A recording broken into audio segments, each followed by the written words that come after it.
At kaugnay pa rin ang isyong yan, makasama po natin ang chairman ng Senate Blue Ribbon Committee, walang iba, kundi si Senator T.G. Ginggona. Senador, magandang umaga po. Magandang umaga, Igan, Rhea. Morning, Senator. So, tuloy pa rin. Ibig sabihin, naninindigan pa rin kayo na itong mga hindi pagdalo ng mga iniimbitahan, sa pangunguna nga ni Mayor, no? Junjun Binay ng Makati, ano nasusunod na hakbang ng Senado? Aarestuin siya o tuloy pa rin ang pakipagkomunikasyon?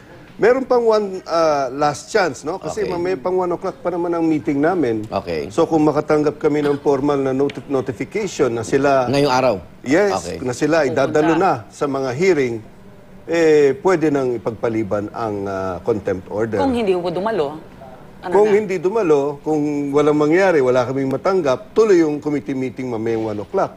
Pero yung dahilan po niya, Senador, na hindi kasi nakikita nila na patas daw, no? Parang sisiraan lang daw si Mayor Binay, walang due process. Paano ito, ika nga, titimbangin ng Blue Ribbon Committee? Lalo na subcommittee po ito, no? Subcommittee.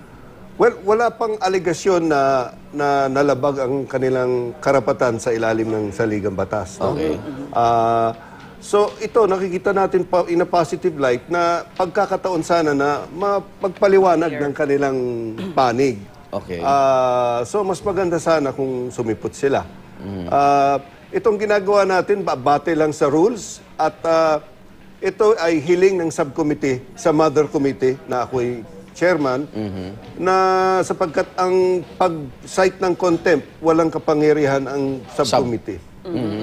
Pero ang tanong din ng marami, hanggang kailan pa ho tatakbo itong mga investigasyon na sinasabing in aid of legislation, nagmumukha naman daw na, na talagang... Demolition daw. Oo, demolition. Demolition at job, yes. nakokonekta syempre sa eleksyon. Well, basta merong resolusyon at nag-hearing yung subcommittee, sa tingin ko basta relevant dun sa resolution, pwede pang ipatuloy. Ito bang inyong contempt power, madadamay din ho ba si Vice President Jojo Binay? Kasi may imbitasyon din sa kanya ho na umatin sa Senado. Totoo po yun. Yun lang, hindi kasama sa listahan na hiniling ng subcommittee sa mother committee si Vice President Binay. So hanggang kay Mayor lang po. Hanggang kay Mayor lang. Oh. Meron bang kulungan sa Senado? Alam ko, holding area lang, di ba? Kung makokontempt. Meron mga kwarto naman at may air condition. So, meron kung meron. Nako. Medyo mainit pala Kasi yung mangyayari sinagutan today, nila, Igan? Senator, yung kino-question na kung sino ba talaga ang may karapatang, di ba? Parang meron siyang pinadalang communication sa committee, sa subcommittee.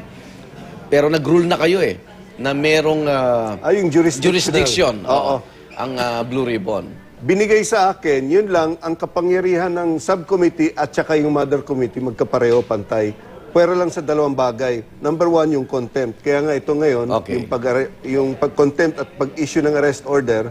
At number 2, yung final report na kailangan isubmit sa amin at i-approve namin. Kailan ho ba yung susunod na hearing? And I understand every Thursday may hearing yata sila. What's their assurance, Senator, na kapag indeed, sumipot sila, mabibigyan sila ng patas na oras, Hindi na raw panahon. ipapahiya.